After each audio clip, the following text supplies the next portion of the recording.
Hi friends, welcome to star publication. మనం ఈరోజు weekly test 3లో జరిగిన ఎగ్జామ్ పేపర్ ఎక్స్ప్లెనేషన్ మనం ఇప్పుడు చూద్దాము.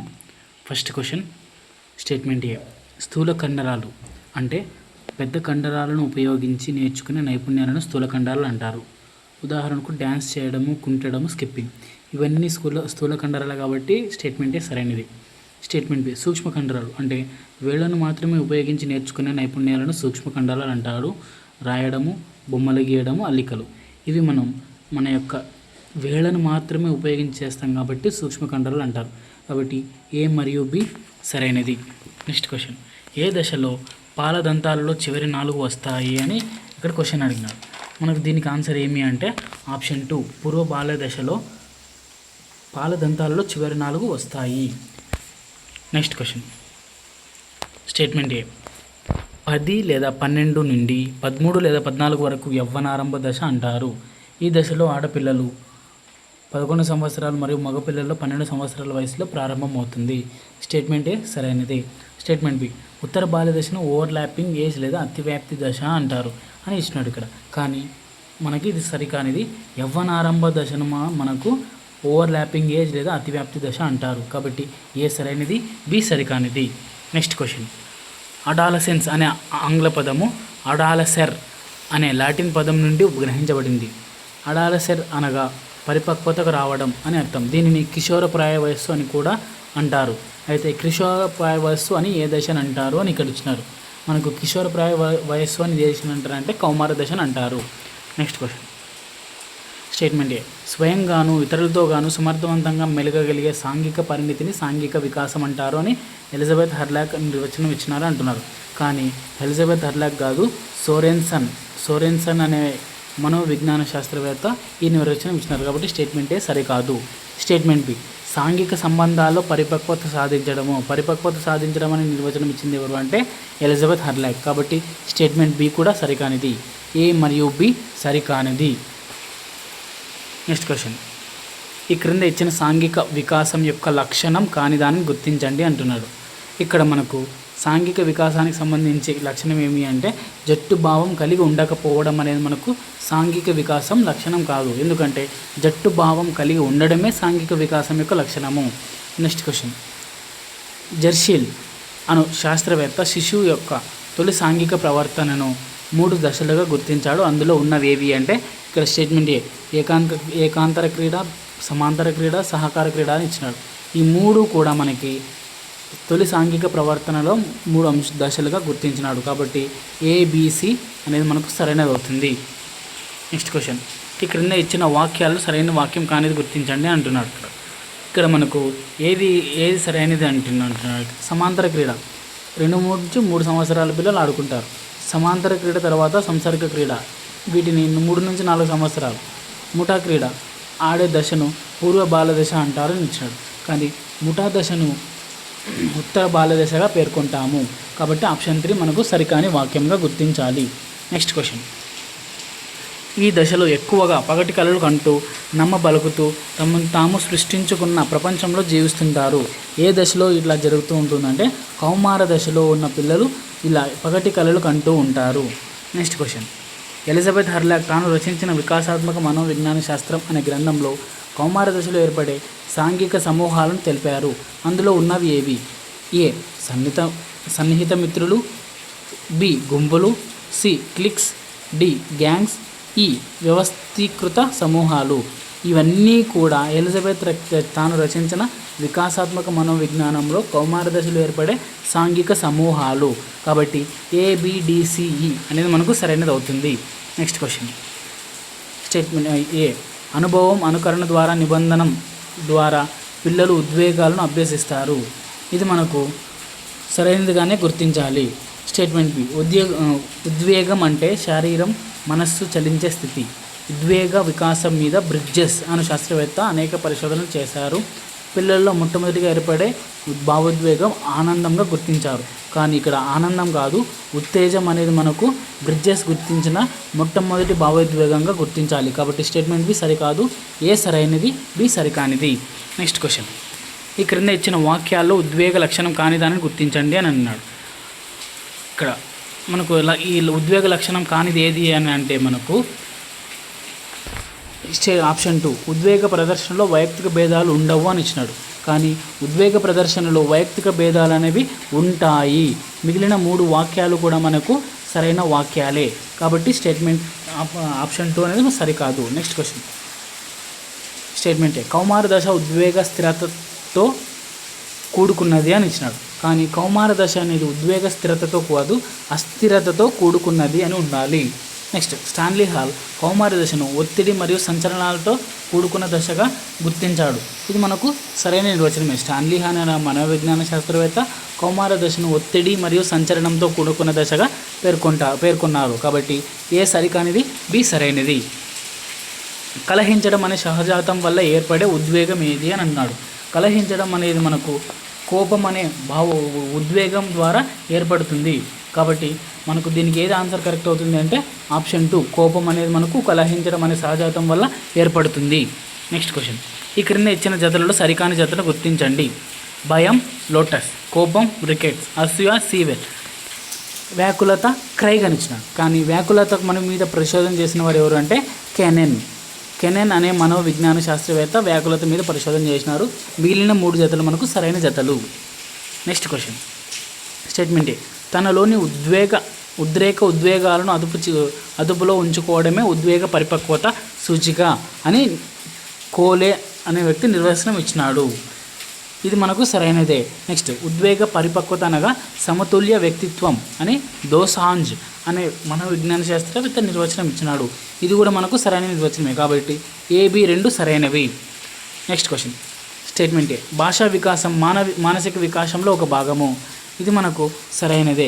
సాధారణంగా వ్యక్తులలో భాషా వికాసం ఒకే విధంగా జరుగుతుంది. ఇది మనకు తప్పు. ఎందుకంటే వ్యక్తులందరిలో భాషా వికాసంలో భాగంగా వైయక్తిక భేదాలు ఉంటాయి. అంటే కొంతమంది పిల్లలకి తొందరగా మాటలు రావచ్చు, కొంతమంది పిల్లలకి లేటుగా రావచ్చు. కాబట్టి వైయక్తిక భేదాలు ఉంటాయి. కాబట్టి ఆప్షన్ స్టేట్మెంట్ బి సరికాదు. ఏ సరైనది, బి సరికానిది. Next question. ఈ క్రింద ఇచ్చిన భాషా వికాసంలో దశలను వయసు ఆధారంగా సరైన క్రమంలో ఉంచండి అని అంటున్నాడు. ఇక్కడ మనకు ఫస్ట్ది ఏది అంటే స్టేట్మెంట్ ఏ పూర్వ భాషా దశ 0 నుంచి 4 నెలలు. కాబట్టి ఫస్ట్ ఏది వస్తుందంటే ఏ వస్తుంది. దాని తర్వాత ఏది వస్తుందంటే ముద్దు పలుకుల దశ. ముద్దు పలుకుల దశ 4 నుంచి 12 నెలల వరకు. కాబట్టి సి అనేది సెకండ్ వస్తుంది. తర్వాత ఏమొస్తుంది అంటే మనకు బి శబ్దానుకరణ దశ. అది మనకు 1 నుంచి 1.5 సంవత్సరం వరకు ఉంటుంది. బి అనేది 3 వస్తుంది. తర్వాత 4th వస్తుంది శబ్దానుకరణ దశ. ఇది 1.5 సంవత్సరం నుంచి 10 లేదా 12 సంవత్సరాల వరకు జరుగుతుంది. కాబట్టి మనకు ఏది ఆప్షన్ కరెక్ట్ అవుతుందంటే ఆప్షన్ 4 ఏసిబిడి అనేది మనకు సరైనది అవుతుంది. Next question. ఏ వయసులో శిశువు తన తల్లి వాక్కును గుర్తించగలడు? ఏ వయసులో తల్లి వాక్కును గుర్తించగలడు అంటే మనకి 7 రోజులలో, పుట్టిన 7 రోజులకు మనకు తల్లి వాక్కును గుర్తించగలడు. Next question. Statement A Chomsky అమెరికాకు దేశానికి చెందిన ప్రముఖ భాషా శాస్త్రవేత్త, తత్వవేత్త, తర్కవేత్త మరియు సంజ్ఞానాత్మక శాస్త్రవేత్త. ఇది మనకు స్టేట్మెంటే సరైనది. చోమ్స్కీ నేటివిస్ట్ దృక్పథాన్ని, స్థానిక దృక్పథాన్ని ప్రతిపాదించాడు. ఇది కూడా మనకు సరైనదే. తర్వాత father of modern linguistic Chomsky అని అంటాము. ఇది కూడా మనకు సరైనది. కాబట్టి ఏబిసి అన్నీ సరైనవి. స్టేట్మెంటే ప్రతి వ్యక్తి భాషార్జనకు కారణం మెదడులో ల్యాడ్ అనగా లాంగ్వేజ్ అక్విజిషన్ డివైస్ అని, ఇది మానవ మెదడులో మాత్రమే ఉండే భాషాగ్రహణ పరికరం అని చోమ్స్కీ తెలియజేశాడు. ఇది మనకు సరైన స్టేట్మెంటే. స్టేట్మెంట్ బి శిశువులో 3 నుంచి 10 సంవత్సరాల మధ్య భాషార్జన సామర్థ్యం గరిష్టంగా ఉంటుందని, 4 సంవత్సరాల వయసు వచ్చేసరికి భాషలోని నియమ నిబంధనలను చాలా వరకు అర్థం చేసుకుంటాడని, 5 సంవత్సరాల వయసులో వారి స్థానిక భాషలో ధారాళంగా మాట్లాడగలుగుతాడని చోమ్స్కీ తెలియజేశాడు. ఇది మనకు స్టేట్మెంట్ బి కూడా సరైనదే. కాబట్టి ఏబి 2 సరైనవి. ఈ క్రింద ఇచ్చిన వాటిని పరిశీలించండి. స్టేట్మెంట్ ఏ నైతికతను ఆంగ్లంలో మొరాలిటీ అంటారు. మొరాలిటీ అనే ఆంగ్ల భాషము మోర్స్ అనే గ్రీకు పదం నుంచి ఉద్భవించింది అని ఇచ్చినాడు. ఇక్కడ మనకు స్టేట్మెంట్ ఏ అనేది మనకు సరైనదే. నెక్స్ట్ మోర్స్ అనగా సాంప్రదాయము, ప్రవర్తించే తీరు, జానపద రీతులు, మేనర్స్ అని అర్థము, నీతిగా ఉండటం అని అర్థం. ఇది కూడా మనకు సరైనది. కాబట్టి ఏబి రెండు సరైనవి. నెక్స్ట్ క్వశ్చన్, సంజ్ఞానాత్మక నైతిక వికాస సిద్ధాంతమును ప్రతిపాదించిన వారు ఎవరు అని క్వశ్చన్ అడిగినాడు. ఎవరు అంటే మనకు కోల్బర్గ్ అనే మనోవిజ్ఞాన శాస్త్రవేత్త నైతిక వికాస సిద్ధాంతంను ప్రతిపాదించాడు. నెక్స్ట్ క్వశ్చన్, స్టేట్మెంట్ ఏ, శిక్షను దృష్టిలో ఉంచుకోవడం 1వ దశ. ఇది మనకు కోల్బర్గ్లోని 6 దశల్లో 1వ దశ. కాబట్టి స్టేట్మెంటే సరైనది. బహుమతులను దృష్టిలో ఉంచుకోవడం 2వ దశ. ఇది కూడా మనకు సరైనదే. నెక్స్ట్, మంచి బాలుడు మంచి బాలిక అని నిరూపించుకోవడం అనే అంశం దృష్టిలో ఉంచుకునేది 3వ దశ. ఇది కూడా మనకు సరైనది. కాబట్టి ఏబిసి అన్నీ సరైనవే. నెక్స్ట్ క్వశ్చన్, ఈ క్రింద ఇచ్చిన వాక్యాలను పరిశీలించండి. స్టేట్మెంట్ ఏ, క్రమశిక్షణను దృష్టిలో ఉంచుకోవడము 4వ దశ. ఇది మనకు సరైనదే. వ్యక్తిగత సూత్రాలు ఆత్మసాక్షిపై దృష్టి నిలపడం అనేది 5వ దశ అని అన్నాడు. కానీ మనకు ఆత్మసాక్షిపై దృష్టి నిలపడం అనేది 6వ దశగా చెప్పుకుంటాము. కాబట్టి స్టేట్మెంట్ బి సరికాదు. అప్పుడు ఏ సరైనది, బి సరికానిది.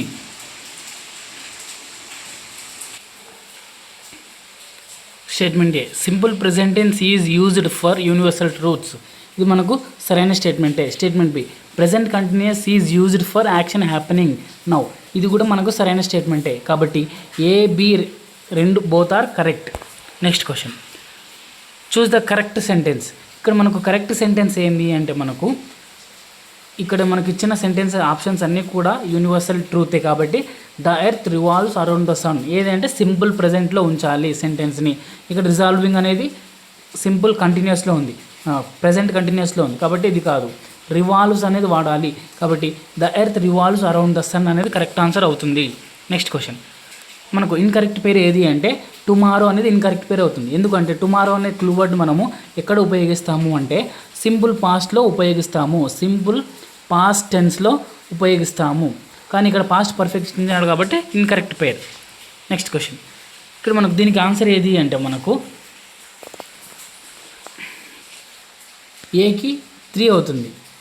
తర్వాత పాస్ట్ పర్ఫెక్ట్ అంటే మనకు హ్యాడ్ ప్లస్ V3 కాబట్టి 1 అవుతుంది. ఫ్యూచర్ సింపుల్ కాబట్టి 2 అవుతుంది. ఫ్యూచర్ పర్ఫెక్ట్ కాబట్టి 4 అవుతుంది. ఇది మనకు ఏ ఆప్షన్ కరెక్ట్ ఆన్సర్ అవుతుంది అంటే ఆప్షన్ 1 3 1 2 4 అనేది మనకు కరెక్ట్ ఆన్సర్ అవుతుంది. Next question, statement A, after did we use V1. మనకు స్టేట్మెంట్ ఏ సరైనది. అంటే డిడ్ పక్కన ఎప్పుడు కూడా మనం V1 ఉపయోగించాలి. డూ, డస్, డిడ్ మూడింటి పక్కన కూడా V1 ఉపయోగించాలి. After have, has we use V2 అని ఇచ్చినాడు కానీ V3 ఉండాలి. హ్యావ్ ఫామ్ పక్కన ఎప్పుడు కూడా V3 ఫామే ఉండాలని చెప్పినాం కాబట్టి V3 ఫామే ఉండాలి. కాబట్టి statement A only A is correct. Next question, choose the correct tense. మనకు ఇచ్చిన సెంటెన్స్ ఏ స్ట్రక్చర్లో ఉంది అంటే సింపుల్ ప్రెజెంట్ కంటిన్యూస్ టెన్స్లో ఉంది. కాబట్టి ప్రెజెంట్ కంటిన్యూస్ టెన్స్ అవుతుంది. నెక్స్ట్, ఫర్ 2 years ఇది ఏమవుతుంది అంటే ప్రెజెంట్ పర్ఫెక్ట్ కంటిన్యూస్ అవుతుంది. ఇది మనకు సరైనదే. Since morning present perfect continuous సరైనదే. ఎగో అనేది మనకు ఇక్కడ ప్రెజెంట్ పర్ఫెక్ట్ ఇచ్చినాడు కానీ పాస్ట్ అనేది ఉండాలి. ఎగో అనేది మనకు పాస్ట్ని తెలియజేస్తుంది కాబట్టి ఆప్షన్ 3 సరికాదు. Next, choose the correct answer. ఏది కరెక్ట్ అవుతుందో అంటే వెన్ వచ్చినప్పుడు సింపుల్ పాస్ట్ మరియు పాస్ట్ కంటిన్యూస్ అనే 2 టెన్స్ని ఉపయోగించాలి అని చెప్పుకున్నాం. కాబట్టి మనకి ఏది కరెక్ట్ ఆన్సర్ అవుతుంది అంటే ఆప్షన్ 1 కరెక్ట్ అవుతుంది. ఎందుకంటే వెన్ తర్వాత ఉన్న సెంటెన్స్ సింపుల్ పాస్ట్లో ఉంది, వెన్ కంటే ముందున్న సెంటెన్స్ పాస్ట్ కంటిన్యూస్ టెన్స్లో ఉంది. మిగిలినవన్నీ కూడా లేవు కాబట్టి ఆప్షన్ 1 సరైనవి. Statement A, while is commonly used with continuous tense. ఇది మనకు సరైన స్టేట్మెంట్గానే చెప్తాము. Statement B, by the time is commonly used with perfect tense. ఇది కూడా మనకు సరైన స్టేట్మెంట్గానే చెప్తాము. కాబట్టి both A and B are correct. By next year అనేది మనము ఏ టెన్స్లో ఉపయోగిస్తాము అనే దాన్ని బట్టి ఆప్షన్ని ఎంచుకోవాలి. కాబట్టి ఏ టెన్స్లో ఉపయోగిస్తాము అంటే బై ద నెక్స్ట్ ఇయర్ అనేది ఫ్యూచర్ పర్ఫెక్ట్ కంటిన్యూస్ టెన్స్ కాబట్టి మనము ఫ్యూచర్ పర్ఫెక్ట్ టెన్స్ ఆప్షన్ 1 అనేది మనకు సరైనది అవుతుంది. ఫ్యూచర్ పర్ఫెక్ట్ టెన్స్ కాబట్టి ఆప్షన్ 1 సరైనది అవుతుంది, ఆ స్ట్రక్చర్లో ఉంది కాబట్టి. నెక్స్ట్ క్వశ్చన్, దీనికి మనము present continuous she is singing, తర్వాత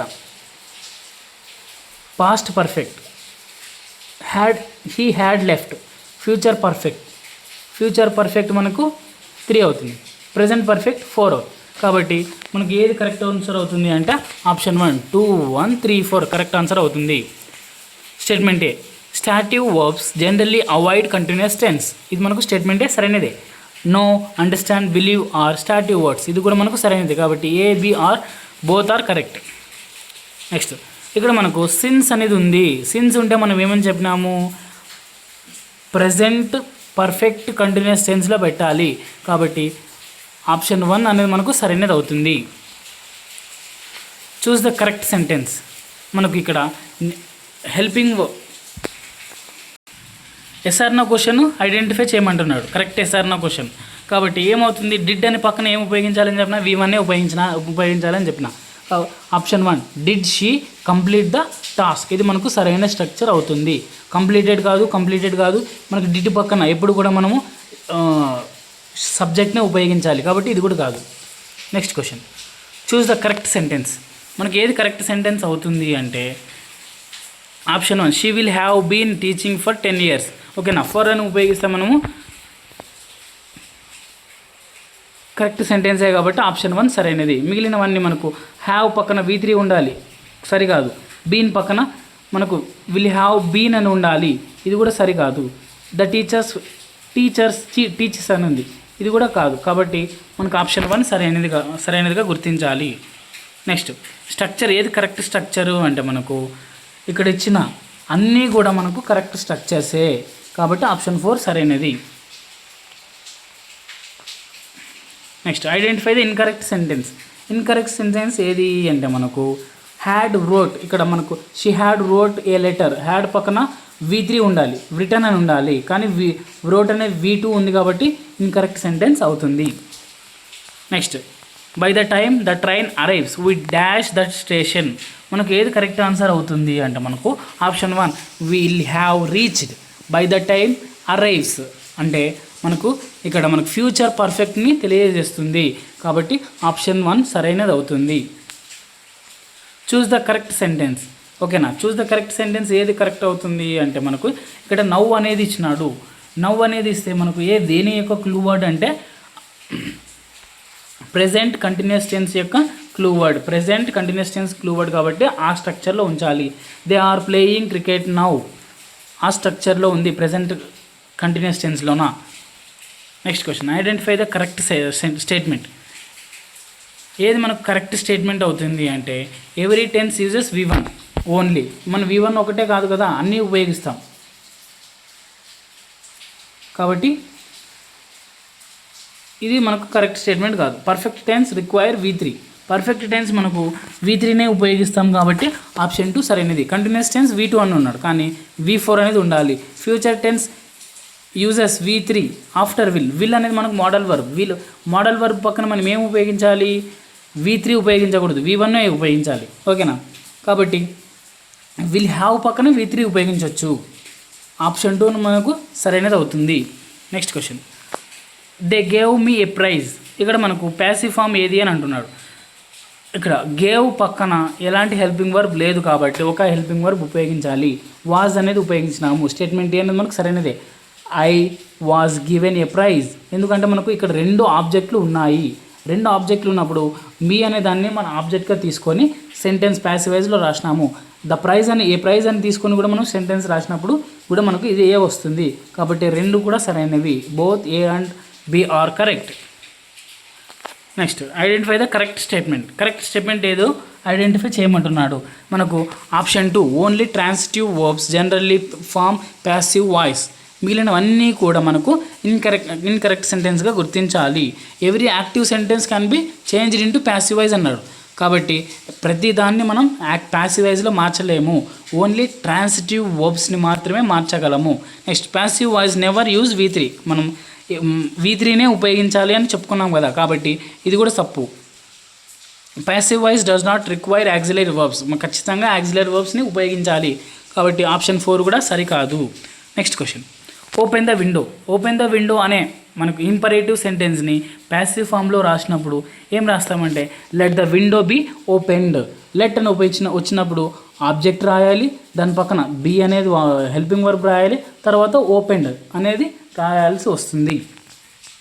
next question, choose the passive form. The teacher punished the bye.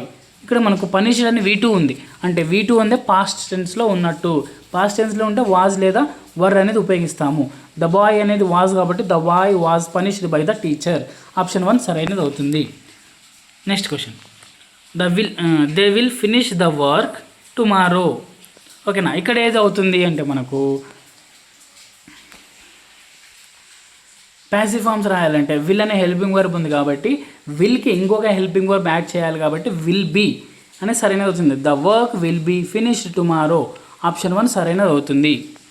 Next question, 32, 24, 48 కాసాగు ఎంత అని అడిగినాడు. కనిష్ట సామాన్య గుణిజము. మనకు ఈ మూడింటికి కాసాగు కడితే ఎంత వస్తుంది అంటే 8. 8 4 8 3 8 6 తర్వాత మళ్ళీ 2 2 2 ఇది పోదు కాబట్టి అట్లనే పెట్టుకుంటాము. 2 3 నెక్స్ట్ 3 2 1 కాబట్టి మనకు ఈ మొత్తాన్ని ఇంటూ చేస్తే వచ్చేది ఎంత వస్తుంది అంటే 96 వస్తుంది. కాబట్టి ఆ కాసాగు ఎంత అంటే 96. నెక్స్ట్, ఒక్కొక్క వరుసలో 2 3 4 6 8 మంది చొప్పున సమానంగా నిలబడుటకు అవసరమైన కనీస విద్యార్థుల సంఖ్య.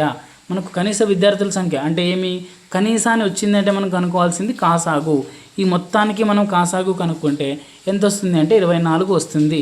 మనం 2తో తీసుకుంటూ పోవాలి, 2 తర్వాత 3, 3 తర్వాత 4 అట్లా తీసుకుంటూ పోవాలి. కాబట్టి ఆప్షన్ 4 సరైనది అవుతుంది. ఏ కనీస విద్యార్థుల సంఖ్యకు 6 చేర్చిన 12, 15, 18 మంది ఉండేటట్లు జట్టుగా విభజించగలము. ఇక్కడ మనకు కనీస సంఖ్య అన్నాడు కాబట్టి కనీస విద్యార్థులు కాబట్టి కాసాగుని కనుక్కోవాలి. ఏ సంఖ్య కాసాగు కనుక్కోవాలంటే 12 మంది, 15 మంది, 18 మంది అంటే 12, 15, 18 ఈ మూడింటి కాసాగు. ఓకేనా, దేంతో పోతుందంటే 3తో పోతుంది. 3 4 3 5 3 6 తర్వాత 2 2 పోదు కాబట్టి అట్లా పెట్టుకుంటాము. తర్వాత 2 3 ఈ మొత్తాన్ని మనం ఇంటూ చేస్తే మనం ఎంత వస్తుంది అంటే మనకు 180 వస్తుంది. మనం పుసుక్కున ఆన్సర్ 180 పెట్టకూడదు తొందరపడి. ఓకేనా, మనం ఏం చేయాలి, ఏ కనీస అంటే మనకు ఇది 180 ఎంత ఎప్పుడు వచ్చింది అంటే మనకు కావాల్సిన సంఖ్య 5 కలపబడి ఉన్నది. అంటే ఏమి, 6 కలపబడి ఉన్నది. మనకు 6 కలపబడి ఉన్నది. అప్పుడు 6 కలపబడి ఉంటే ఏమవుతుంది, అప్పుడు 174 అనేది మనకు ఆన్సర్ అవుతుంది. అంటే దాంట్లో నుంచి తీసేయాలి. 6 కలపబడి ఉంది అంటే 180లో నుంచి 6 తీసేస్తే ఏ కనీస విద్యార్థుల సంఖ్య 6 చేర్చిన జట్లుగా ఉండేటట్లు విభజించగలము అంటే 6 చేర్చినప్పుడు మనకు కాసాగు 180 వచ్చింది. ఓకేనా, కాబట్టి తీసేస్తే మనకు 174 వస్తుంది. మనకి ఇక్కడ ఆప్షన్లో 174 అని ఉండాలి. ఆప్షన్ 2 174 ప్రింటింగ్ మిస్టేక్ పడింది. నెక్స్ట్ క్వశ్చన్, రాము దగ్గర 16 నీలం రంగు గోళీలు, 12 నల్ల రంగు గోళీలు. అతను వాటిని ఒక్క గోళీ మిగలకుండా సమాన సమూహాలుగా చేయాలంటే ఒక్కొక్క సమూహంలో ఉండవలసిన గరిష్ట గోళీల సంఖ్య అని అన్నాడు. ఇక్కడ మనకు గరిష్ట గోళీలు, గరిష్ట అంటే మనకు గాసాబా కనుక్కోవాలి. కాబట్టి 16 12 గాసాబా ఎట్లా కనుక్కుంటాము అంటే ఇంతకుముందు కాసాగా ఉన్నప్పుడు అన్నీ ఉమ్మడి కారణాంకం కాకపోయినా మొత్తాన్ని ఇంటూ చేస్తే కాసాగు వస్తుంది. కానీ గాసాగు అంటే గరిష్ట సామాన్య గుణిజము. కాబట్టి ఈ 2 సంఖ్యలు ఏ నెంబర్తో పోతుందో చూసుకుందాం. ఏ నెంబర్తో పోతుంది, 4తో పోతుంది. 4 4 4 3 ఈ 2 4 3 అనేవి ఉమ్మడి కారణాంకం వస్తుందా, లేదు. కాబట్టి మనకు గాసాబా ఎంత అంటే 4. ఈ 4 3 లేదా వేరే సంఖ్యలు ఏవైనా కింద ఉన్నాయనుకో ఒకే సంఖ్య నెంబర్తో పోతే అప్పుడు కూడా మనం కాసాగు చేయాల్సి ఉంటుంది. ఈ 2 పోవు కాబట్టి ఉమ్మడి కారణాంకం లేదు కాబట్టి ఇక్కడితో ఆపేస్తాం. ఇప్పుడు 4 అనేది మనకు గాసాబా అవుతుంది. ఓకేనా, గరిష్ట ఉంటే గాసాబా, కనిష్ట ఉంటే కాసాగు. నెక్స్ట్ క్వశ్చన్, 2 నియాన్ బల్బులు ఒకేసారి స్విచ్ వేయగా ఒకటి ప్రతి 4 సెకండ్లకు, మరొకటి ప్రతి 6 సెకండ్లకు బ్లింక్ అవుతుంది. ఒక నిమిషంలో ఎన్నిసార్లు ఒకేసారి బ్లింక్ అవుతుంది? ఇక్కడ మనం దీన్ని కనుక్కోవాలి అంటే మనము 4 6 యొక్క కాసాగు కనుక్కుంటే ఇప్పుడు 4 6 ఆ 2 కాసాగు కనుక్కుంటే మనకు ఎంత వస్తుంది అంటే 2 2 2 2 3 ఈ మొత్తం ఇంటూ చేస్తే 2 2 4 4 3 12 12 అంటే 12 నిమిషాలు 12 సెకండ్లకు ఒకసారి ఒకేసారి బ్లింక్ అవుతాయి. ఓకేనా? ఎందుకు అంటే మనం కాసాగు కనుక్కుంటేనే కనిష్ట సామాన్య గుణిజం. కనిష్ట సామాన్య గుణిజం అంటే ఏమి? 4 యొక్క గుణిజంలో 12 అనే నెంబర్ ఉంటుంది, 6 గుణిజంలో 12 అనే నెంబర్ ఉంటుంది. కాబట్టి కనిష్టంగా ఉంటుంది. కాబట్టి ఈ 12 సెకండ్ల దగ్గర రెండు బల్బులు కూడా ఒకేసారి వెలుగుతాయి. మరలా 12 సెకండ్ల దగ్గర ఒకేసారి వెలుగుతాయి. ఇక్కడ ఏమన్నాడు వాడు? 1 నిమిషంలో ఎన్నిసార్లు వెలుగుతాయి అంటున్నాడు. అంటే 1 నిమిషం అంటే 60 సెకండ్లు. కాబట్టి 60/12 60/12 చేస్తే మనకు ఎంత వస్తుంది? 12 1 12 5 కాబట్టి 5 సార్లు వస్తుంది. నెక్స్ట్, ఒక్కొక్క నోటు పుస్తకంలో 32 పేజీలు లేదా 40 పేజీలు లేదా 48 పేజీలు ఉండేలా పుస్తకాలు తయారు చేయాలంటే కనీసం కావాల్సిన పేపర్ల కనీస సంఖ్య, ఇక్కడ కనీసం అన్నాడు కాబట్టి 32, 40, 48కి కాసాగు కనుక్కుంటే మనకు ఆన్సర్ వస్తుంది. కాబట్టి మనకు ఎక్కువ టైం తీసుకుంటుందని కాసాగు మీరు చేయండి. 32, 40, 48 కాసాగు. అంటే ఈ 3 నంబర్లు కూడా ఒకే నెంబర్తో పోతుందా లేదు చూసుకోవాలి. నిదానంగా 2తో చేసుకోవాలి. ఇలా మనం నిదానంగా చేసుకుంటూ పోతే మనకు ఆన్సర్ వస్తుంది. ఎంత వస్తుంది అంటే మనకు ఆన్సరు 32, 40, 48. దీని యొక్క కాసాగు మనకు ఎంత వస్తుంది అంటే 480 అనేది మనకు కాసాగు వస్తుంది. ఆప్షన్ 1 సరైనది. నెక్స్ట్ క్వశ్చన్, ఈ క్రింద ఇచ్చిన వాక్యాల్లో సరికాని వాక్యం గుర్తించండి. ఇక్కడ మనకు సరికాని వాక్యం ఏది అంటే మనకు ఆప్షన్ 1 సరికానిది అవుతుంది. కిరణానికి నిర్దిష్టమైన పొడవు ఉంటుంది అంటున్నాడు, కానీ కిరణానికి నిర్దిష్టమైన పొడవు ఉండదు. నెక్స్ట్, 4 భుజాలు సమానంగా ఉండి 4 కోణాలు లంబ కోణాలు గల సరళ సమృత పటం ఏది అంటే మనకు చతురస్రం అవుతుంది. నెక్స్ట్ క్వశ్చన్, 240 సెంటీమీటర్ల పొడవు మరియు 120 సెంటీమీటర్ల వెడల్పు గల నల్లబల్ల వైశాల్యం ఎంత అని అంటున్నాడు. ఇక్కడ మనకు ఈ రెండింటి యొక్క వైశాల్యం అంటే రెండింటిని ఇంటూ చేయాలి. ఎంత వస్తుంది? 240 ఇంటూ 12 120. 12 ఇంటూ 24 చేస్తే మనకు 288 వస్తుంది. ఇక్కడ 2 సున్నాలు ఉన్నాయి కాబట్టి 2 సున్నాలు. మనము ఇక్కడ సెంటీమీటర్లు ఉన్నాయి కాబట్టి సెంటీమీటర్లు అని వేస్తుంటాం, కానీ సెంటీమీటర్లు కాదు, సెంటీమీటర్ స్క్వేర్ అని ఉండాలి. ఇక్కడ ఫస్ట్ ఆప్షన్ను స్క్వేర్ అని ఉండాలి. ఆప్షన్ 1 సరైనది అవుతుంది. మిగిలిన 2 ఆప్షన్లు సరికానివి అవుతాయి.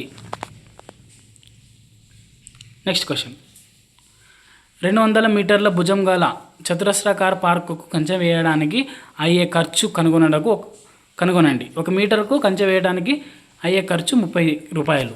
ఓకేనా? ఇప్పుడు మనకు చతురస్ర భుజం అంటే 4 వైపు ఉంటుంది. ఓకేనా? ఒక భుజం 200 మీటర్లు అన్నాడు. అప్పుడు 4 భుజాలు ఎంత అవుతాయి? 800 మీటర్లు అవుతాయి. 1 మీటర్కి ఎంత అన్నాడు? 30. అంటే 800 మీటర్లకు ఎంత అవుతుంది అంటే 3 8 24. 3 సున్నాలు ఉన్నాయి కాబట్టి 3 సున్నాలు 24,000 అవుతుంది. నెక్స్ట్ క్వశ్చన్, ఒక తీగ ముక్క 48 సెంటీమీటర్ల పొడవు ఉన్నది. ఆ తీగను ఒక చతురస్రాకారం ఏర్పరిస్తే దాని ప్రతి భుజం పొడవు ఎంత అని అన్నాడు. మనకు చతురస్రంలో 4 భుజాలు సమానంగా ఉంటాయి కాబట్టి 4 భుజాల పొడవు ఎంత ఇచ్చినాడు? 48 ఇచ్చినాడు. ఒక్కొక్క భుజం అంటే బై 4 చేస్తే వస్తుంది. 4 1 4 2 12 సెంటీమీటర్స్ అనేది మనకు చతురస్రం యొక్క ప్రతి ఒక్క భుజం అవుతాయి. నెక్స్ట్ క్వశ్చన్, ఆధునిక సంఖ్యాక శాస్త్ర పితామహుడిని ఎవరిని అంటాము అంటే ప్రశాంత చంద్ర మహాలనోబిస్. నెక్స్ట్, గోవిందమ్మ తన వద్ద ఉన్న 7 ఎకరాల పొలాన్ని తన 3 కొడుకులకు సమానంగా పంచింది. అప్పుడు వచ్చే భిన్న రూపం రాయండి అని అంటున్నాడు. ఓకేనా? ఇప్పుడు మొత్తం ఎన్ని ఎకరాలు అంటే మనకు 7 ఎకరాలు కాబట్టి హారంలో రాసుకుంటాము. ఎంతమంది కొడుకులు అంటే 3, కాబట్టి 3/7 అనేది మనకు సరైనది అవుతుంది. నెక్స్ట్, రాము మొదటి రోజు ఒక పుస్తకంలో 3/4, రెండవ రోజు 6/5 భాగం చదివాడు. అయితే ఆ పుస్తకంలో రాము చదివిన భాగం ఎంత అని అంటున్నాడు. అంటే ఏమి? ఆ 2 రోజులలో ఎంత చదివినాడు అని అర్థం. అంటే ఏమి? 3/4 ప్లస్ 6/5 చేస్తే రాము చదివింది మొత్తం వస్తుంది. 4 5 యొక్క కాసాగి ఎంత అంటే మనకు 4 5 20 5 వస్తుంది. కాబట్టి 3 5 15 4 వస్తుంది 24. అప్పుడు మనకు ఎంత అవసరం అవుతుందంటే 39/12 39/20 అనేది మనకు ఆన్సర్ అవుతుంది. Next question. సక్రు గోడలో 1/5వ భాగాన్ని మొదటి రోజు, 2/5వ భాగం రెండవ రోజు రంగు వేసాను. అయితే 2 రోజుల్లో అతను రంగు వేసిన భాగం ఎంత అని అంటున్నారు. అంటే ఈ 2 రోజుల భాగాన్ని కలిపితే మనకు 2 రోజుల్లో వేసిన భాగం వస్తుంది. దీని యొక్క కాసాగు 5, 1 + 2 3, కాబట్టి 3/5 అనేది మనకు ఆన్సర్ అవుతుంది. Next question. పోలమ్మ వద్ద కొంత సొమ్ము ఉన్నది. ఆమె అందులో 3/6వ భాగం పుస్తకాలపై, 1/6వ భాగం పెన్నులు, పెన్సిళ్ళు, రబ్బర్లపై ఖర్చు చేసింది. అయితే ఆమె మొత్తం సొమ్ములో ఎంత భాగం ఖర్చు చేసింది అంటే ఆ రెండింటిని మనం ప్లస్ చేస్తే ఎంత భాగం ఖర్చు చేసిందో వస్తుంది. కాబట్టి 3/6, 1/6. దీని యొక్క కాసాగు 6. మనకు 3 + 1 అంటే 4 వస్తుంది. అంటే 2 2s 2 3s అంటే 2/3 అనేది కనిష్ట రూపం కాబట్టి ఆప్షన్ 4 సరైనది. నెక్స్ట్ ఇక్కడ మనకు మిశ్రమ భిన్నం ఇచ్చినాడు. ఆ రెండింటిని ప్లస్ చేయమన్నాడు. మిశ్రమ భిన్నం ఇచ్చినప్పుడు మనం ఏం చేయాలి? అపక్రమ భిన్నంలోకి మార్చుకోవాలి. 6 5 30, 31/6. తర్వాత 12 36, 37/12. ఇక్కడ హారము మనం 2తో ఇంటి చేస్తే, లవము హారంని 2తో ఇంటి చేస్తే హారాలు సేమ్గా వస్తాయి. కాబట్టి 31/12 ప్లస్ 37/12 చేస్తే ఆన్సర్ వస్తుంది. రెండింటి యొక్క కాసాగు 12. మనము 68/12 అనేది ఆన్సర్ ఉండాలి. మనకు ఇక్కడ ప్రింటింగ్ మిస్టేక్ పడింది. 68/12 అనేది దీనికి ఆన్సర్ అవుతుంది. Next question. ఈశ్వర్ గోడలో 2/6వ భాగాన్ని మొదటి రోజు రంగు వేశాడు. మరుసటి రోజు ఆ గోడ పూర్తి చేయడానికి, రంగు వేయడానికి ఇంకెంత భాగం కావాలి? ఇప్పుడు మొత్తము 6 భాగాలు ఉన్నాయంట. దాంట్లో 2 భాగాలు వేసినారు. ఇంకెన్ని భాగాలు ఉన్నాయి? 4 భాగాలు ఉన్నాయి. మొత్తం ఎన్ని భాగాలు? 6. కాబట్టి 4/6 అంటే దీన్ని 2 లవహారాలు 2 ఒకే నెంబర్తో పోతాయి కాబట్టి 2 2 2 3. ఇది కనిష్ట రూపం అవుతుంది. 2/3 అనేది మనకు ఆన్సర్ అవుతుంది. Next question. గౌరీ తన ఇంటి పనిలో 1/4వ భాగం శనివారం పూర్తి చేశాను. 5/12వ భాగం ఆదివారం ఉదయం పూర్తి చేసింది. ఆదివారం సాయంత్రానికి ఇంకెంత భాగం మిగిలి ఉన్నది? ఓకేనా?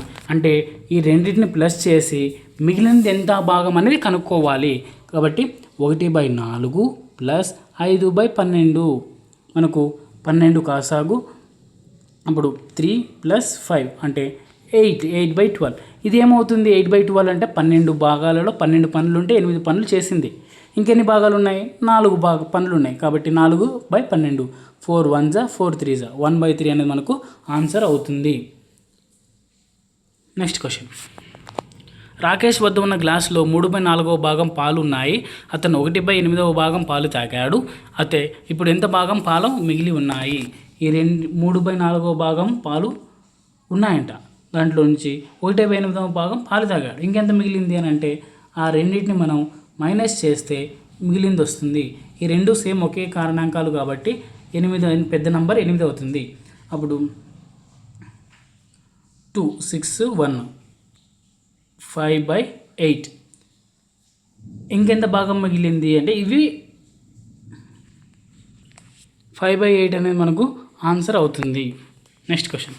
ఎలక్ట్రీషియన్ కిరణ్ 50 మీటర్ల పొడవు గల ఎలక్ట్రిక్ తీగలో 45 మీటర్ల 70 సెంటీమీటర్ల ఒక ఇంటికి వైరింగ్ చేయడానికి ఉపయోగించాడు. మిగిలిన తీగ పొడవు ఎంత అంటే మనకు 50 మీటర్లలో నుంచి 45 మీటర్లు తీసేస్తే మనకు ఎంత మిగులుతుంది అంటే 4 మీటర్ల 30 సెంటీమీటర్లు మిగులుతుంది. 71కి ఏంది ఆన్సర్ ఎంత అంటే 4 సెంటీమీటర్లు. Next question. కుమార్ 6 మీటర్ల పొడవు గల ఒక చీరను ఫాల్ కుట్టాలనుకున్నాడు. అతని దగ్గర ఉన్న 5 మీటర్ల 50 సెంటీమీటర్లు ఆ ఫాల్కు చీర కుడితే ఎంత పొడవు చీర ఫాల్ ఉండదు. అంటే 6 మీటర్లలో నుంచి 5 మీటర్ల 50 సెంటీమీటర్లు తీస్తే ఎంత పొడవు చీర ఫాల్కు ఉండదు అని అర్థము. కాబట్టి ఎంత మిగులుతుంది అంటే 50 సెంటీమీటర్లు మిగులుతుంది. 50 సెంటీమీటర్లు మనం ఎట్లా రాసుకోవచ్చు అంటే 0.5 మీటర్లుగా కూడా రాసుకోవచ్చు. అంటే 1 మీటర్ అంటే 100 సెంటీమీటర్లు కదా. కాబట్టి 0.5 అంటే 100 సెంటీమీటర్ల నుంచి సగం అంటే 50 సెంటీమీటర్స్. కాబట్టి 0.5 మీటర్స్ సరైనది అవుతుంది. డేవిడ్ ఒక జాకెట్ కుట్టడానికి 90 సెంటీమీటర్ల గల గుడ్డను ఉపయోగించాడు. అలాంటి జాకెట్లో ఇంకా 5 కుట్టాలంటే ఎంత పొడవు గల గుడ్డ అవసరం అవుతుంది అంటే ఒక జాకెట్కు 90 సెంటీమీటర్లు, అది 5 జాకెట్లకి అంటే అర్థం ఏమి, 5తో ఇంటూ చేయాలి అంటే 450 సెంటీమీటర్లు. దీన్ని మీటర్లోకి మారిస్తే 4.5 మీటర్లు అనేది మనకు సరైనది అవుతుంది. ఆప్షన్ 3 సరైనది. నెక్స్ట్, రంగయ్య తన 1500 మీటర్ల పరిధి గల పొలానికి కంచె వేయాలనుకున్నాడు. అతను ఎన్ని కిలోమీటర్ల కంచె వేయించాలి? ఎంత అంటే మనం 1500 మీటర్లని మన పరిధి కాబట్టి, పరిధి అంటే ఏమి, ఒకసారి మొత్తం చుట్టూ తిరిగి రావడము, అదే మనకు పరిధి. మనం అలాగే వేయమన్నాడు కాబట్టి 1500 మీటర్లని కిలోమీటర్లోకి మారిస్తే 1.5 కిలోమీటర్లు అవుతుంది. ఆప్షన్ 1 సరైనది. నెక్స్ట్, భూమి యొక్క వ్యాసము 12,742 కిలోమీటర్లు అయితే వ్యాసార్థం ఎంత అంటే ఈ వ్యాసంలోనూ సగమే మనకు వ్యాసార్థం అవుతుంది. కాబట్టి 2 1 2 6 2 3 2 7 2 2 అంటే 6,372 71 6,371 ఆప్షన్ 4 సరైనది. నెక్స్ట్ క్వశ్చన్, మనకు సరికాని జత ఏది అని అడుగుతున్నాడు. ఇక్కడ మనకు సరికాని జత ఏది క్వశ్చన్ అంటే గుర్రపు డెక్క లేదా డక్వీడ్ అనేవి చిత్తడి నీళ్ళలో పెరుగుతాయని ఉన్నాయి. కానీ గుర్రపు డెక్క, డక్వీడ్ అనేవి నీటిలో పెరిగే మొక్కలు కాబట్టి ఆప్షన్ 3 సరికాదు. మిగిలినవన్నీ కూడా మనకు సరైన జతలే. నెక్స్ట్ క్వశ్చన్, ఈ క్రింద ఇచ్చిన వాక్యాలలో సరికానిది ఏది సరికాదు అంటే మనకు వేర్లు సాధారణంగా నీటి మొక్కలు వేర్లు గరుకుగా దృఢంగా ఉంటాయని అంటున్నాడు. నీటిలో పెరిగే మొక్కలు గరుకుగా కాకుండా దృఢంగా ఉంటాయి. దృఢంగా మనకు కాదు, మెత్తగా ఉంటాయి. ఆప్షన్ 2 మనకు సరికానిది. నెక్స్ట్, ఆహారంగా ఉపయోగపడే వేర్లు అంటే మనము తినడానికి ఉపయోగించే వేర్లు ఏవి అని అంటున్నాడు. క్యారెట్, బీట్రూట్, ముల్లంగి అనేవి మనం తినడానికి ఉపయోగించే వేర్లు అవుతాయి. నెక్స్ట్, సుగంధ తైలంలోను దోమలను తరిమే పదార్థాలను ఉపయోగపడే వేర్లు ఏవి అని క్వశ్చన్ అడుగుతున్నాడు. ఏవి అవుతాయి అంటే మనకు ఆప్షన్ 4 లెమన్ గ్రాస్ అవుతాయి. నెక్స్ట్ క్వశ్చన్, సరికాని జతను గుర్తించండి. ఏది మనకు సరికాని జత అవుతుంది అంటే ఆప్షన్ 4 విత్తనాలు లేని పండ్లు మామిడి, యాపిల్. ఇప్పుడు మనకు మామిడికి పెద్ద విత్తనం ఉంటుంది, యాపిల్కి కూడా విత్తనాలు ఉంటాయి, కానీ విత్తనాలు లేని పండ్లని ఇక్కడ ఇచ్చినారు కాబట్టి ఆప్షన్ 4 సరికాదు. నెక్స్ట్ క్వశ్చన్, చెవులు బయటకు కనిపించే జంతువులు అని ఇక్కడ అడిగినాడు. ఏ జత జంతువులు ఉంటాయంటే మనకు కనిపించని జంతువులు. పిచ్చుక, కప్ప, చేప, పాముకి మనకు చెవులు బయటకు కనిపించవు. ఓకేనా, వీటినే మనం అండోత్పాదకాలని కూడా అంటాము. నెక్స్ట్, ఈ క్రింది వానిలో సరికానిది ఏది అని ఇక్కడ క్వశ్చన్ ఇచ్చినాడు. ఆప్షన్ 3 అన్ని జంతువుల చర్మాలను చెప్పుల తయారీకి ఉపయోగిస్తారు. అన్ని జంతువుల చర్మాన్ని చెప్పుల తయారీకి ఉపయోగించరు కాబట్టి ఆప్షన్ 3 సరికాదు. నెక్స్ట్ క్వశ్చన్, జంతువులు తీసుకునే ఆహారాన్ని బట్టి ఆ జంతువులు మొక్క ఈ భాగాలు నిర్మించబడతాయి. ఓకేనా, ఏది మనకు దీనికి ఆన్సర్ అవుతుంది అంటే ఆప్షన్ 1 నోరు, చలనాంగాలు. దాన్ని బట్టి జంతువులు తీసుకునే ఆహారాన్ని బట్టి ఆ జంతువులు నోరు, చలనాంగాలు నిర్మించబడతాయి అనేది మనకు సరైనది కాబట్టి ఆప్షన్ 1 సరైనది. కొరికే దంతాలు, నమిలే దంతాలు, చీల్చే దంతాలు కలిగినవి ఏవి మనకు ఇలాంటి దంతాలు కలిగి ఉంటాయి అంటే ఉభయహారులు. అంటే మనకు మాంసాన్ని తర్వాత మొక్కల్ని రెండింటిని తినే జంతువులు కాబట్టి ఈ అన్ని దంతాలు కూడా ఉంటాయి. నెక్స్ట్, పక్షుల యొక్క ఈ భాగాలు అవి తీసుకునే ఆహారంపై ఆధారపడి ఉంటాయి. ఏ భాగాలు ఆహారంపై ఆధారపడి ఉంటాయి అంటే మనకు ఆప్షన్ 3 పాదం, కాలి గోళ్ళు అనేవి అవి తీసుకునే ఆహారాన్ని బట్టి ఉంటాయి, అవి తీసుకునే ఆహారంపై ఆధారపడి ఉంటాయి. నెక్స్ట్, ఈ క్రింది ఇచ్చిన వాటిలో సరికానిది ఏది అని అంటే మనకు ఆప్షన్ 1 సాధారణంగా ఆడపక్షి గూడు కడుతుంది. ఆడపక్షి గూడు కట్టదు, మనకు మగపక్షినే గూడు కడతాయి. అందులో ఆడపక్షులు గుడ్లు పెడతాయి. నెక్స్ట్ క్వశ్చన్, ఈగలో ఈ సరికాని జత అని అడుగుతున్నాడు. దీంట్లో సరికాని జత ఏది అంటే ఆప్షన్ 3 బ్రెయిలీ లిపి. మనకు బ్రెయిలీ లిపి అంటే కళ్ళు కనిపించని వారు చదవడానికి ఉపయోగించే లిపిని బ్రెయిలీ లిపి అంటారు. నెక్స్ట్ క్వశ్చన్, ఇక్కడ మనకు ఏది సరైన జత అంటే అన్నీ కూడా మనకు సరైన జతనే. పిల్లులు కుక్కలు సునిశ్చితమైన ఘ్రాణశక్తి, ముక్కు అంటే బాగా వాసన పీల్చగలిగే శక్తి ఉంటుంది. ఆప్షన్ 1 సరైనదే, ఆప్షన్ 2 సరైనదే, ఆప్షన్ 3 కూడా సరైనదే. ఏనుగులు 3 కిలోమీటర్స్ ఉన్న దూరాన్ని నీటి జాడను కూడా గుర్తించగలవు. నెక్స్ట్ క్వశ్చన్, ఈ క్రింది వాటిలో నిశాచర జీవి కానిది ఏది అంటే మనకు ఈగ అనేది మనకు నిశాచర జీవి కాదు. మిగిలిన 3 కూడా నిశాచర జీవులే.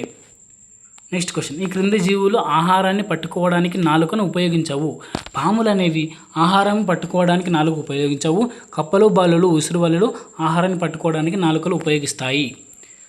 నెక్స్ట్ క్వశ్చన్, ఈ చట్టం ప్రకారం నడవలేని, చూడలేని, వినలేని, మాట్లాడలేని వారి దివ్యాంగులు లేదా విభిన్న ప్రతిభాగల వ్యక్తులు అని అంటారు. ఏ దాని ప్రకారం అంటే PWD యాక్ట్ 2016. నెక్స్ట్ క్వశ్చన్, సుధాష్ చంద్ర నర్తకి, రవీంద్ర జైన్ దేనికి ప్రత్యేక చెందినవాడు అంటే గాయకుడు. నెక్స్ట్, ఈ క్రింది వాటిలో చాలా కాలం పాటు నిల్వ చేసే ఆహార పదార్థాలు ఏవి అంటే పచ్చళ్ళు, జాములు, వడియాలు. ఈ 3 కూడా కాబట్టి పైవన్నీ సరైనవి. నెక్స్ట్, ఈ క్రింది వాక్యాల్లో సరికానిది ఏది మనకు సరికానిది అంటే మనకు ఆప్షన్ 2, వేడుకల్లో ప్లాస్టిక్ ప్లేట్లు ఆహారం తినడం మంచిది. ప్లాస్టిక్ ప్లేట్లో ఆహారం తినడం మంచిది కాదు కాబట్టి ఆప్షన్ 2 సరికాదు. పచ్చళ్ళు నిల్వ ఉంచడానికి వాటిలో ఏవి కలుపుతారు? నూనె, ఉప్పు, కారం. ఈ 3ంటిని కూడా పచ్చళ్ళు నిల్వ చేయడానికి ఉపయోగిస్తారు. నెక్స్ట్, పచ్చళ్ళను సరిగ్గా నిల్వ చేయకపోతే వాటిని ఆశించే సూక్ష్మజీవులు ఏవి అని అంటున్నాడు. బ్యాక్టీరియా శిలీంధ్రాలు అని మనకి పచ్చళ్ళు నిల్వ చేయకపోతే అవి పాడు చేస్తాయి. నెక్స్ట్, ఎలుకలు, చుంచులు, కీటకాల నుంచి నిల్వ ధాన్యాన్ని కాపాడడం కోసం వీటితో చేసిన పాత్రలు, బుట్టలు ఉపయోగిస్తారు. వేటితో మనకు చేస్తారు అంటే మనకు టిన్, స్టీల్, అల్యూమినియం, వెదురు ఇలాంటి వస్తువుల ద్వారా ఎలుకలు, చుంచులు, కీటకాల నుంచి ధాన్యాన్ని నిల్వ చేయవచ్చు. నెక్స్ట్ క్వశ్చన్, కంసాలి, కొడవలి, వడ్రంగి, నాగలి, కమ్మరి, కుండ, చేనేత కార్మికుడు, వస్త్రం. దీంట్లో మనకు సరికాని జత ఏది అంటే కమ్మరి. ఓకేనా, కమ్మరి అంటే మనకు బంగారం పని చేసేవారు కాబట్టి ఆప్షన్ 3 సరికాదు. ఓకేనా, కుండలు తయారు చేసేవారు కాదు. నెక్స్ట్ క్వశ్చన్, నదుల నీటితో చెరువులను నింపడానికి కాలువలు త్రవ్వే జిల్లాలు ఏవి అని ఇక్కడ క్వశ్చన్ అడిగినాడు. మనకు విశాఖపట్నం, కృష్ణా, ఉభయ గోదావరి ఈ జిల్లాలలో నదులు నీటితో చెరువులు నింపడానికి కాలువలు తవ్వే జిల్లాలు. నెక్స్ట్ క్వశ్చన్, బుక్కపట్నం, ధర్మవరం చెరువులు ఈ రకానికి చెందినవి. ఏ రకానికి చెందినవి అంటే వర్షాకాలంలో నీరు సెలయేరు నుంచి మరొక చెరువులోకి ప్రవహిస్తుంది. ఆప్షన్ 4 సరైనది. నెక్స్ట్, చెరువులోని నీటిని అలాగే తాగడం వల్ల మనకు కలిగే వ్యాధులు ఏవి అంటే విరేచనాలు కలుగుతాయి. నెక్స్ట్, నీటి శుద్ధి కేంద్రంలో లేని పరికరం ఏది అంటే మనకు తేర్చే తొట్టె, క్లోరినేషన్ తొట్టె, వడపోత తొట్టె, నీటి ప్రవాహ తొట్టె. మనకు నీటి ప్రవాహ తొట్టె అనేది మనకు నీటి శుద్ధి కేంద్రంలో లేదు. నెక్స్ట్, చెరువులోని నీటిని శుద్ధి చేయడంలో ఉండే దశలు ఎన్ని అని అడుగుతున్నారు. ఎన్ని దశలు ఉన్నాయి అంటే మనకు 5 దశలు ఉన్నాయి. నెక్స్ట్ క్వశ్చన్, చెరువులు ఎండిపోవడానికి ముఖ్య కారణం. ఎందుకు ఎండిపోతాయి అంటే మనకు తక్కువ వర్షపాతము, నీటిదారులు మూసివేయడము. ఈ క్రింది ఇచ్చిన వాక్యంలో సరికానిది ఏది మనకు సరికానిది అంటే మనకు ఆప్షన్ 3, నీటి ఆవిరిని నీరుగా మారడాన్ని ద్రవీభవనం అంటారు అని ఇచ్చినారు. అది మనకు సరైనదే కానీ ఆప్షన్ 4 సరికాదు. నీరు మంటగా మారడాన్ని ఘనీభవనం అని అంటారు అని ఇచ్చినారు కానీ ఆప్షన్ 4 సరికాదు. నెక్స్ట్ క్వశ్చన్, బాష్పీభవనం నీటి చక్రం మరియు జనచక్రంలో లేని దశ ప్రక్రియ. బాష్పీభవనం, ఘనీభవనం, మేఘాలు చల్లబడడం, కొరకీభవనం. మనకు నీటి చక్రంలో ఈ 3 కూడా ఉంటాయి. కొరకీభవనం అనేది ఉండదు జలచక్రంలో. నెక్స్ట్ క్వశ్చన్, భారతదేశంలో అతి ప్రాచీన పీఠభూమికి చెందిన ప్రాంతం ఏది అంటే మనకు రాయలసీమని. భారతదేశంలో అతి ప్రాచీన పీఠభూమి దక్కన్ పీఠభూమిలో భాగం. నెక్స్ట్ క్వశ్చన్, దక్కన్ పీఠభూమి ఈ క్రింది రకానికి చెందినది. ఏ రకానికి చెందినది అంటే మనకు ఆప్షన్ 2 లావా పీఠభూమికి చెందినది. భారతదేశంలో ఇనుము, బొగ్గు, మ్యాంగనీస్ నిల్వలు అధికంగా గల పీఠభూమి ఏది అంటే చోటా నాగపూర్ పీఠభూమి. పత్తి పంట పండించడానికి అత్యంత అనుకూలమైనది నల్లరేగడి నేలలు. నెక్స్ట్ క్వశ్చన్, కొండ ప్రాంతాలలో సాగు అనుకూలమైన పంటలు. కొండ ప్రాంతాల్లో ఏది సాగు అనుకూలమైన ప్రాంతాలు అంటే కాఫీ, తేయాకు. అడవిలో కొంత భాగం చదును చేసి కొన్ని సంవత్సరాల పాటు పంటలు పండించి భూసారం తగ్గడం వలన వేరే స్థలానికి మారే వ్యవసాయ పద్ధతి ఏది అంటే మనకు పోడు వ్యవసాయము. నెక్స్ట్, పోడు వ్యవసాయానికి గల ఇతర పేర్లు స్థల మార్పిడి వ్యవసాయము, జూమ్ వ్యవసాయము, బంద్రా వ్యవసాయం. మనకు స్థల మార్పిడి వ్యవసాయం మరియు జూమ్ వ్యవసాయం అనేది పోడు వ్యవసాయానికి గల ఇతర పేర్లు. కాబట్టి ఆప్షన్ 2 సరైనది, AB. ఈ క్రింది వానిలో పానీయ పంటలు. పానీయ పంటలు అని దేన్ని అంటారు అంటే కాఫీ, తేయాకు పండించే పంటల్ని పానీయ పంటలు అంటారు. ఎముకలతో తయారు చేసిన ఆది మానవుల యొక్క ఆయుధాలు లభించిన ప్రాంతం ఏది అంటే ముచ్చట్లమాను, చింతమాను, గవి గుహ. ఇది కర్నూలు జిల్లాలో ఉంటుంది. నెక్స్ట్ క్వశ్చన్, భూమిపై వ్యవసాయానికి పశుపోషకులకు అనుకూలమైన వాతావరణం ఏర్పడిన కాలం అంటే 12,000 సంవత్సరాల క్రితం. పాతరాతి యుగము. పాతరాతి యుగం యొక్క కాలం ఏది అంటే మనకు BCE 2.6 మిలియన్ నుంచి BCE 10,000 సంవత్సరాల వరకు. ఆప్షన్ 1 సరైనది. నెక్స్ట్ క్వశ్చన్, దాదాపు 12,000 సంవత్సరాల క్రితం మానవ జీవనంలో వచ్చిన మార్పులను తెలుపు వాటిలో అసత్యమైనది ఏది మనకు అసత్యమైనది అంటే ఆప్షన్ 3 లోహాలు కరిగించి నాగలు తయారు చేయుట ప్రారంభమైనది. ఇక్కడ మనకు లోహాలు తయారు చేయడం కాదు, వ్యవసాయము తర్వాత జంతువుల పట్ల మచ్చిక చేసుకోవడం ప్రారంభించడం అనేది జరిగింది. నెక్స్ట్, మానవ నాగరికత BCE 18,000 టు BCE 3,000 మిలియన్ సంవత్సరాల మధ్యకాల కాలానికి పేరు ఏమి అంటే నియోలిథిక్ యుగము. నెక్స్ట్ క్వశ్చన్, ఆది మానవులు స్థిర జీవనాన్ని ఏర్పరచుకోవడానికి కారణం. ఎందుకు స్థిర జీవనాన్ని ఏర్పరచుకున్నారంటే వ్యవసాయాన్ని ప్రారంభించడం వల్ల స్థిర జీవనాన్ని ఏర్పరచుకున్నారు. నెక్స్ట్ క్వశ్చన్, ఆది మానవులు భూగృహాలు నిర్మించడంలో ప్రధాన ఉద్దేశము. దేనికోసం భూగృహాలను నిర్మించుకున్నారు అంటే మనకు శీతాకాలంలో రక్షణ కోసం భూగృహాలలో ఆది మానవులు నిర్మించుకున్నారు. నెక్స్ట్ క్వశ్చన్, సత్యమహిమ అనే పాఠం రచించింది ఎవరు అంటే సత్యమహిమ అనే పాఠం రచించింది అవధాని రమేష్. ఈ క్రింద ఇచ్చిన వాక్యాలను పరిశీలించండి. స్టేట్మెంట్ ఏ, బారిస్టర్ పార్వతీశం యొక్క ఇతివృత్తము హాస్యం. హాస్య ఇతివృత్తంతో బారిస్టర్ పార్వతీశం అనే పాఠాన్ని రచించారు కాబట్టి ఆప్షన్ ఏ సరైనది. స్టేట్మెంట్ ఏ, రాజు కవి అనే పాఠం యొక్క ఇతివృత్తము సామాజిక అంశము. ఇది కూడా మనకు సరైనదే కాబట్టి AB 2 సరైనవి. పడవ నడపబోయి అనే ఈ మాస పాటను రచించింది ఎవరు అంటే వింజమూరి శివరామరాజు.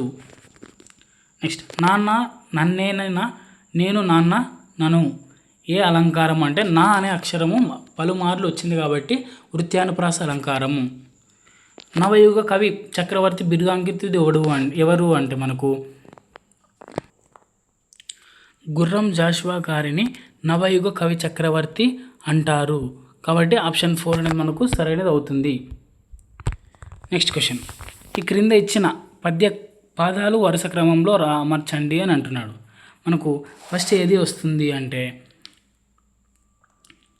B సౌదరాజమందు జన్మించే నొక బిడ్డ. తర్వాత D పూరి గుడిసెలోన పుట్టే నొకడు. తర్వాత A ప్రబలి రందు నిందు రాజ్యయ నొక్కడు. తర్వాత ఏమొస్తుంది C నొకడు రాను రాను సుకవి అయ్యే. ఇది మనకు సరైన వరుస క్రమం అవుతుంది కాబట్టి ఆప్షన్ 3 సరైనది. గుర్రం జాషువా గారి కవిత్వ లక్షణం కానిది ఇక్కడ మనకు ఆప్షన్ 1 నవయుగ వైతాళికుడు అనేది గుర్రం జాషువా గారి యొక్క బిరుదు, కానీ ఇక్కడ కవిత్వ లక్షణం కిందకి ఇచ్చినారు. ఈ మూడు కూడా ప్రశస్తమైన పద్యశిల్పము, సులలితమైన ధార, సామాజిక అసమానత పట్ల ఆగ్రహం అనేది గుర్రం జాషువా గారి యొక్క కవిత్వ లక్షణాలే. నెక్స్ట్, 1000 కవినోయ్ అనే గేయం కవి ఎవరు గొంతులో ప్రవహించాను అని చెప్పుకొచ్చాడు. ఎవరి గొంతులో ప్రవహించాను అని చెప్పుకొచ్చాడు అంటే మనకు వాల్మీకి గొంతులో అని ఆన్సర్ అవుతుంది. ఇక్కడ హిమబిందు అనే రచన ఎవరు చేసినారు? హిమబిందు అనే రచనను ఎవరు చేసినారు అంటే అడవి బాపిరాజు. నెక్స్ట్ తెలుగు సాహిత్యోద్ధరకులు బిరుదురాజు రామరాజు. అభ్యుదయం ఎవరు రాసినారు అంటే మనకు మొక్కపాటి నరసింహారావు. పల్నాటి పౌరుషము త్రిపురనేని రామస్వామి. నెక్స్ట్ నారాయణరావు హిమబిందు అడవి బాపిరాజు. సరైనదే. సరికాని జత ఏది అంటే తెలుగు సాహిత్యోద్ధరకులు బిరుదురాజు రామరాజు రచించారు. ముక్కపాటి నరసింహారావు కాదు, బిరుదురాజు రామరాజు. కాబట్టి ఆప్షన్ 3 సరికాదు. Next question. తిక్కన తెలుగుల తీర్పునైనానోయ్ ఈనాటి పాటల్లో ఇమిడిపోయానోయ్ అన్న గేయ కవి ఎవరు అంటే మనకు అడవి బాపరాజు. 1000 ఏళ్ల కవినోయ్ అనే ఈ మాసపు పాటలో ఈ వాక్యాలు ఉంటాయి. నెక్స్ట్ ఎందుకు వెళ్తున్నామో, ఎక్కడికి వెళ్తున్నామో, ఎలా వెళ్తున్నామో తెలియకుండా చేసే ప్రయాణం ఎన్ని రోడ్లు తిప్పినా గమ్యాన్ని చేర్చలేదు.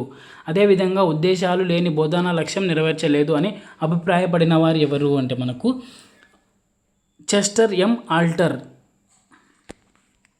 నెక్స్ట్ సాంఘిక అధ్యయనంలో ఉత్తమ లక్ష్యాలు నిర్దేశించుకోవాల్సి ఉంటుందని పేర్కొన్నవారు ఎవరు అంటే మనకు ప్లేటో. Next question. ఏదైనా ఆధారం చూపిస్తూ ఒక అంశం గురించి మాట్లాడడం అనేది మనకు ఏమవుతుంది అంటే వ్యాఖ్యానించడం అవుతుంది. Next question. మానవ సంస్కృతిని, జీవన విధానాలను, ఆలోచనలను, ఆచారాలను, నమ్మకాలను విజ్ఞాన శాస్త్రం ప్రభావితం చేయడం. ఇది మనకు ఏమవుతుంది అంటే సాంస్కృతిక విలువ అవుతుంది. ఎందుకంటే మానవ సంస్కృతి కాబట్టి సాంస్కృతిక విలువ. Next question. ఈ క్రింది వానిలో ఉద్దేశ లక్షణం కానిది ఏది అని అడుగుతున్నాడు. ఈ క్రింది వానిలో ఉద్దేశ లక్షణం ఏది కాదు అంటే తరగతి గదిలో తప్పనిసరిగా సాధించేవి అని అంటున్నాడు. ఉద్దేశ లక్షణం కాదు ఇది. మనము స్పష్టీకరణలనే తరగతి గదిలో తప్పనిసరిగా సాధించేవి. Next question. గురుత్వాకర్షణ శక్తి లేకుండా మనం తాగే నీరు నోట్లో నుండి జీర్ణాశయంలోకి పోదన్న విషయం తెలుసుకొని ఆశ్చర్యం, ఆనందానికి లోనవ్వడము. ఇది ఏమవుతుంది అంటే సౌందర్యాత్మక విలువ అవుతుంది. Next question. విద్యార్థి దేశానికి అబ్దుల్ కలాం చేసిన సేవలు కొనియాడాడు. ఇక్కడ మనకు ప్రశంస ఉంది కాబట్టి ఆప్షన్ 2 సరైనది. నెక్స్ట్. 2 రాసులు భాగించగా చూసెను అన్నది వచ్చిన ఫలితాన్ని విద్యార్థి ఏది అవుతుంది అంటే మనకు అవగాహనతోనే మనకు ఇచ్చిన ఆన్సర్ని కరెక్ట్గా లేదా భాగించగా సరిచేసాను అనేది మనకు సరైనది అవుతుంది. నెక్స్ట్. రష్యా, చైనా, ఇంగ్లాండ్, ఇండియాలో పెద్దగా దేశాన్ని వేరు చేయడం సూచించే లక్షణం మనకు అవగాహన కిందకే వస్తుంది. వేరు చేయడం. సారనాథ్ స్తూపాన్ని నిర్మించింది ఎవరు అనే ప్రశ్న స్పందించడంలో విద్యార్థి నెరవేరే లక్ష్యం ఏది అంటే జ్ఞాన లక్షణం. నెక్స్ట్. ఆహార ధాన్యాలు పాఠ్యాంశం విన్న విద్యార్థి పంట పొలాన్ని సందర్శించడం. ఇది మనకు ఏమవుతుంది అంటే అభిరుచి ప్రతిస్పందన అవుతుంది. Next question. మూల్యాంకనం, లాక్షణీకరణం, సహజీకరణం, విశ్లేషణ.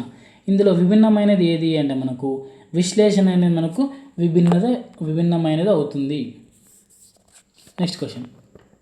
విద్యార్థి తరగతి గదిలో నేర్చుకున్న వివిధ ఆకారాలు, వైశాల్యాల భావన ఆధారంగా ఇంటి స్థలం వైశాల్యం గణించినట్లయితే ఆ విద్యార్థి అభ్యసన ఫలితము ఏ లక్ష్యం అనేది మనకు అవుతుంది అంటే వినియోగ లక్ష్యం అవుతుంది. Next question. సవరించిన బ్లూమ్స్ వర్గీకరణలో 2వ అత్యుత్తమ స్థాయి లక్ష్యం ఏది అంటే మూల్యాంకనం చేయడం అత్యుత్తమ లక్ష్యం అవుతుంది. నెక్స్ట్.